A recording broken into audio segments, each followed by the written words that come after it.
పాతగ్రామంలో చదివినటువంటి 9th to 10th అంటే 78 and 79 batches పూర్వపు విద్యార్థుల ఆత్మీయ సమ్మేళనం ఈరోజు కేఎస్ఆర్ కన్వెన్షన్ హాల్లో జరిగింది.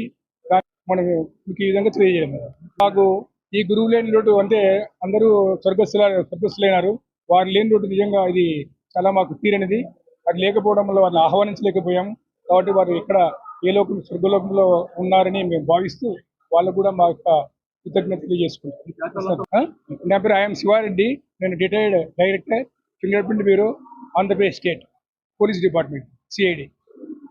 ఒక రకంగా చెప్పాలంటే నీటి మునకల్లోకి వెళ్ళి చెల్లా చెదరైపోయాం. నిజంగా చెప్పాలంటే మా కొన్నంత పూరెస్ట్ బ్యాచ్ చాలా ఇబ్బందుల్లో ఉన్నాం. మా బ్యాచ్ అంతా ఒకప్పుడు అంటే పెద్ద సౌండ్ పార్టీలు కాదు. అలాంటివి మేము ఎక్కడెక్కడ వెళ్ళి ఈరోజు మా 75 మంది స్టూడెంట్ 75 మందికి జాబ్స్ వచ్చాయి. ఈరోజు ఈ లెవెల్లో ఆ టాపెస్ట్ జాయింట్ కలెక్టర్ లెవెల్ కూడా మా వాళ్ళు వెళ్ళారు. మేము చాలా అంటే గ్రాస్ రూట్ నుంచి వస్తూ ఈ కల్చర్ దీన్ని కంటిన్యూ చేయాలని చెప్పి మేము ఒకసారి గ్యాదర్ అవ్వడానికి ఇదైతే ప్రజెంట్ జనరేషన్కి ఇప్పుడున్న విద్యార్థులకు మేము ఒక ఆదర్శం కావాలనేది మా ఉద్దేశం. అందరికీ నమస్కారం. పూర్వ విద్యార్థుల సమ్మేళనం జరుపుకోవటం అందరికీ ఆనవాయితీగా వస్తోంది. అయితే ప్రాతకోట గ్రామం నీటి మునకలో మునిగిపోయిన తర్వాత అంటే మేము అప్పుడే 10th క్లాస్ పాస్ అయ్యాం, ఇంటర్మీడియట్లో చేరాం. ఆ సమయంలో మా ప్రాతకోట గ్రామం నీటిలో మునిగిపోవటం వల్ల మా తోటి సహచర విద్యార్థులందరం కూడా తలా దిక్కుకు వెళ్ళిపోవటం జరిగింది. ఎక్కడెక్కడ ఎవరెవరు ఉన్నారో తెలియని పరిస్థితి. అందులో అప్పట్లో చదువుకోవాలనేటువంటి జిజ్ఞాస, నైతికంగా బలంగా జీవించాలనేటువంటి కోరిక ఇవన్నీ కూడా మా పెద్దల నుంచి వచ్చాయి.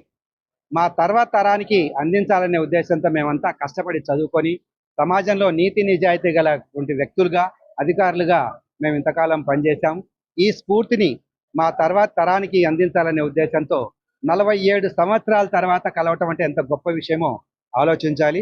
మరి 47 సంవత్సరాల తర్వాత ఎవరెవరు ఎక్కడెక్కడ ఉన్నారో అందరినీ వారి చిరునామాలు, వాళ్ళ ఫోన్ నంబర్లు సేకరించి వాళ్ళందరినీ కూడా ఈ సమావేశానికి హాజరు కావాల్సిందిగా కోరడం జరిగింది.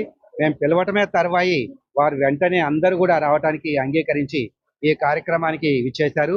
ఇటువంటి కార్యక్రమాలు ఇంకా మున్ముందు నిర్వహించుకుంటే మా యొక్క ఆరోగ్యము, మా యొక్క ఆయుష్ కూడా ఇంకా పెరుగుతుంది.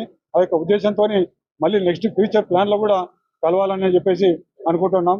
కాకపోతే ఈసారి కలిసేప్పుడు ఫ్యామిలీస్తో కలవాలని చెప్పేసి ఆ యొక్క ప్లాన్తో కూడా ఉన్నాం. ఈ యొక్క